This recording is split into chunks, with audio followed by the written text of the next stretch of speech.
Hello, everyone. Today, I will bring you a recap of a lesser-known suspense thriller, Monolith. Ella, a paranormal streamer, gets all kinds of strange leads every day. But today, she received an email that completely confused her. It was an anonymous email with the subject line, "The truth will out," and included the name of a woman, Florame. What caught Ella's attention was the strange word brick next to Florame's name, along with a phone number. She tried replying to the email, but it wouldn't go through. Ella felt puzzled, so she opened the email again. This time, she noticed an attachment. When she clicked on it, she saw a photo of a young girl. Driven by curiosity, she dialed the number. The person on the other end was indeed named Florame. When Ella brought up the email and the word brick, Florame went silent for a moment and asked who sent the email. When Ella explained it was anonymous, Florame seemed reluctant to talk further. However, after some persuasion, Florame finally opened up. Florame explained that the brick had changed her life, and she didn't want to talk about it anymore. Ella insisted that sharing her story could help others, asking for just 5 minutes of her time. Reluctantly,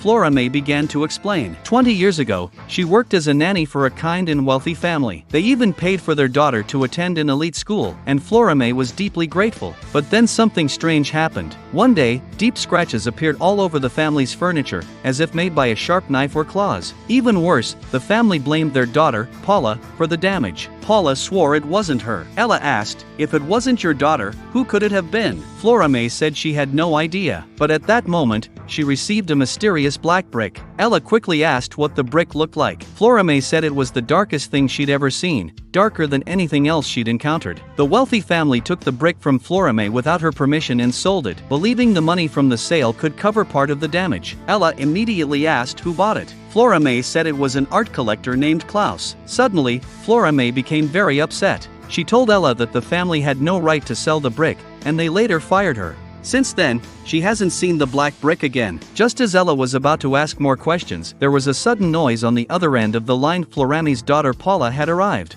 Without saying much, Paula told Ella to stay away from her mother and hung up. As a paranormal blogger, Ella wasn't about to let this strange case go. She quickly found Klaus's information online. After introducing herself, she started asking about the black brick, clarifying that she just wanted to confirm this wasn't some prank. To her surprise, Klaus quickly confirmed that the story was true. He owned black bricks, and there were more black bricks worldwide. Ella quickly asked for more details. Klaus explained that the object was about the size of a regular brick, but it was blacker than anything else. It wasn't man-made, and the surface didn't seem natural either. A few years ago, he had a friend do a 3D scan of the brick, and they found that hundreds of symbols were folded inside each one. When Ella asked what the symbols meant, Klaus told her that no one had yet been able to decipher them. However, one of the symbols reminded Klaus of a scar on his body, an exact match. The scar had been there since he was a child. At that moment, Klaus felt like the brick was trying to communicate with him. Ella was confused. How could something like that happen? Klaus went on to say that he thought he was losing his mind at the time, but he was the only one who knew about the connection between the black brick and reality.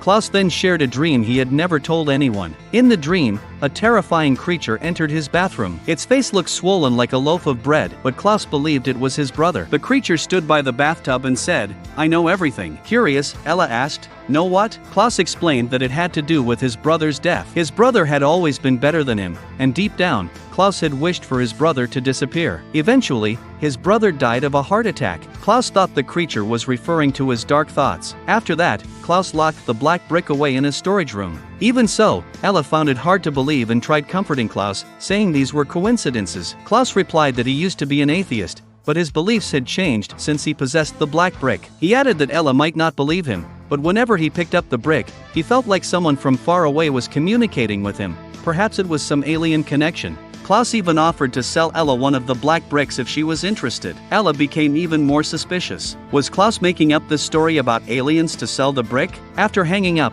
Ella created a new folder for this case and posted the details on her blog. A few days later, something unexpected happened, and Ella started receiving emails from others who had also gotten black bricks. Some claimed it was alien technology, while others were convinced the strange phenomena were real. These messages only made Ella more confused. One woman told Ella she had received a black brick 2 years ago. Ella immediately asked if she knew Klaus or Florame, but the woman said she had never heard of either. Ella asked the woman to share her story. The woman explained that she received a black brick as a financial advisor 2 years ago. She found the place empty when she brought it to her office. She could only hear the howling wind in her room, but the office windows were shut. She had no idea what was happening, and then everything went black as she passed out. When she woke up, everything was back to normal. She didn't dare tell anyone about the incident until she saw the post about the black brick on Ella's blog.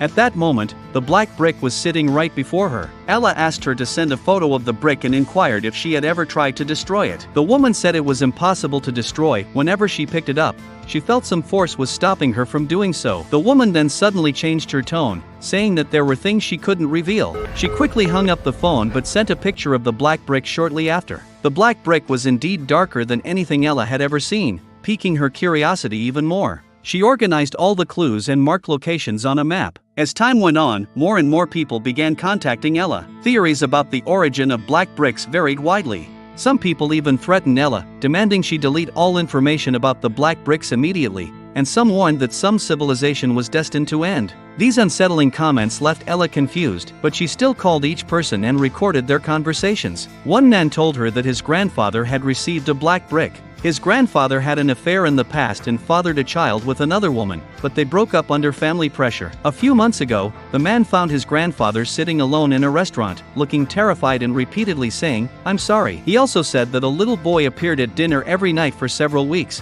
but only his grandfather could see him. The grandfather was convinced that the boy was his illegitimate child coming to find him. A few days ago, the boy disappeared, but the black brick in the house vanished, too. Afterward, the grandfather's personality changed dramatically, and his eyes became hollow, as if his soul had left. Soon, the man's father began showing similar symptoms. The man was terrified that this mysterious condition might be some invasion and feared he would be the next target. He urged Ella to delete her blog to prevent others from getting involved with the black brick and warned that Ella herself might be in danger. However, Ella didn't believe him. She thought it might be a case of mass hysteria. As she began researching similar symptoms, she came across an old report by a journalist named Shiloh from 1988. Curious, Ella found Shiloh's information online and emailed her, hoping to learn more about the case from then. That night, Ella received a scan of the black brick interior from Klaus. The images showed many strange symbols, just as Klaus had described. These symbols didn't belong to any known language. While Ella was stunned by the discovery, a massive, terrifying black cube briefly appeared in the sky above her house, but she didn't notice it and continued her investigation, unaware of its presence. While Ella was showering in the evening, she suddenly heard the doorbell ring. Alarmed, she turned off the shower, grabbed a baseball bat, and cautiously approached the door. She looked through the glass but saw no one. Opening the door, she called out,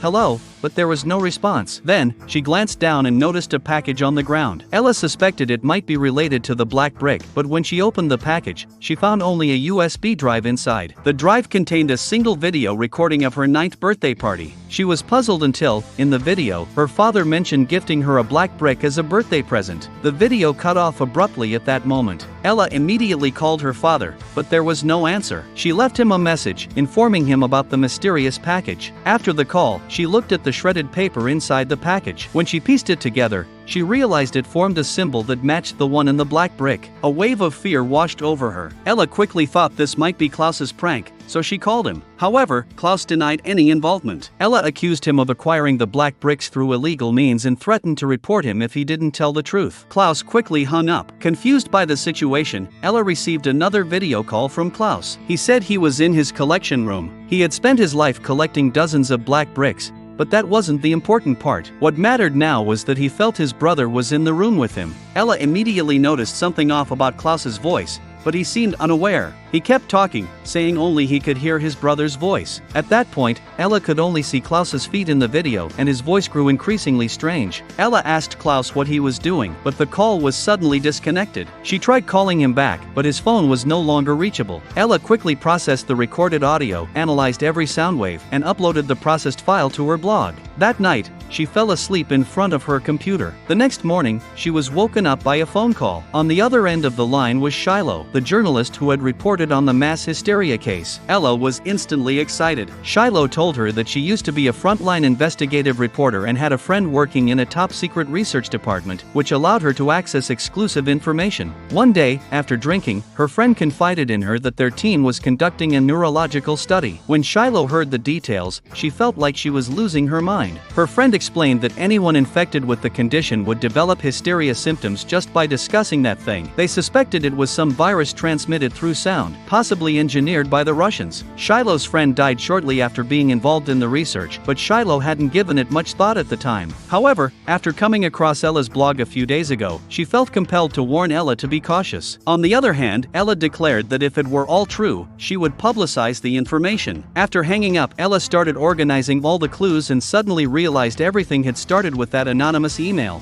She tried searching for the name from the email online and discovered it came from Shakespeare's The Merchant of Venice. Coincidentally, she had that book. She quickly found the book and started flipping through it. Suddenly, she discovered Florami's initials on the corner, and a realization struck her. She reopened the birthday video and, to her horror, saw that the person filming the party had been Florame all along. Ella felt a chill running down her spine. Florame had once said she worked as a nanny for a wealthy family, and that family turned out to be Ella's. She suddenly remembered her childhood and pulled out Florami's portrait to confirm it was indeed her. Ella hurriedly called Florame again and directly asked if she was seeking revenge for being fired years ago. Florame was confused until Ella explained further, at which point Florame realized that the wealthy family she used to work for was Ella's. Ella, growing more agitated, demanded to know what Florame wanted. At that moment, Florami's daughter, Paula, grabbed the phone. Ella asked her what she wanted and said that past events had nothing to do with her. Paula responded, "No, and that incident changed my life." She continued, "I'm much better than you, and your parents like me more. You did that terrible thing out of jealousy to get their attention, didn't you?" Ella, however, said she couldn't remember doing anything wrong but told Paula to stop whatever she was doing now. Paula was silent for a moment, then said she didn't know how to explain it to Ella but just hoped they would never see each other again. Ella immediately contacted her father and questioned him about taking Florami's black brick. Her father sighed and explained that he had found the black brick on her birthday thinking it was her gift and didn't realize it belonged to Florame. Ella pressed her father on why Florame had been fired.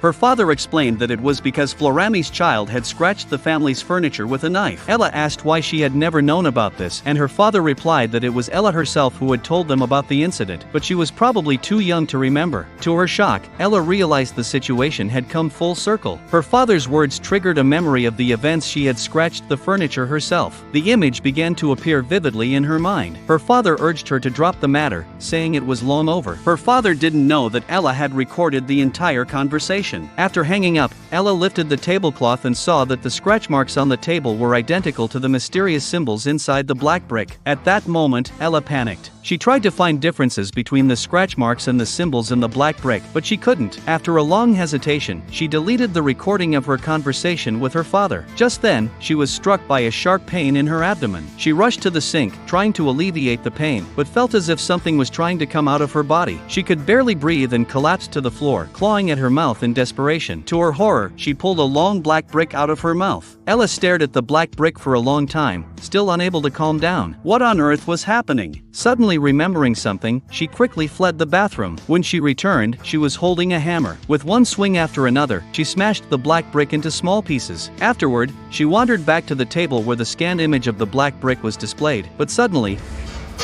a strange sound came from the bathroom. Ella hurried to check and found something terrifying, another version of herself standing where the black brick had been. A chill ran down her spine as her eyes widened in fear, and she tried to leave. But suddenly, something clicked in her mind, and she grabbed her voice recorder. When she looked up, the other version of herself was already standing before her. Ella tried to greet her, but the other did not respond. Ella cautiously sat on a chair, and the other did the same. Trembling, Ella turned on the voice recorder, trying to remain calm as she asked what the other was and what it wanted from her. But the other Ella picked up the recorder and, under Ella's horrified gaze, crushed it with her hand. Overcome with fear, she rushed to open the door and flee the room, with the other Ella slowly following behind. Ella ran desperately until she reached a lakeside, where she collapsed weakly against a tree. Looking back, she saw the other Ella had caught up. Terrified, she backed away, but the other Ella reached out and touched her face. Ella asked if she intended to harm her, but to her shock, the other merely repeated her words. Suddenly, Ella lunged at the other, trying to escape. She climbed on top of her double, attempting to overpower her. Unexpectedly, the other fought back just as fiercely, and the two engaged in a violent struggle until one Ella finally managed to choke the other. After a long battle, one Ella picked up a pile of stones and carefully placed them on the other Ella's body before slowly dragging her into the lake. In the end, the surviving Ella returned home, but no one knew which Ella had indeed won. All that was certain was that the victorious Ella carried a secret about the black brick, one she could never tell anyone. This concludes with the recap. Thank you for watching. Please remember to like and subscribe. I look forward to seeing you in the next video.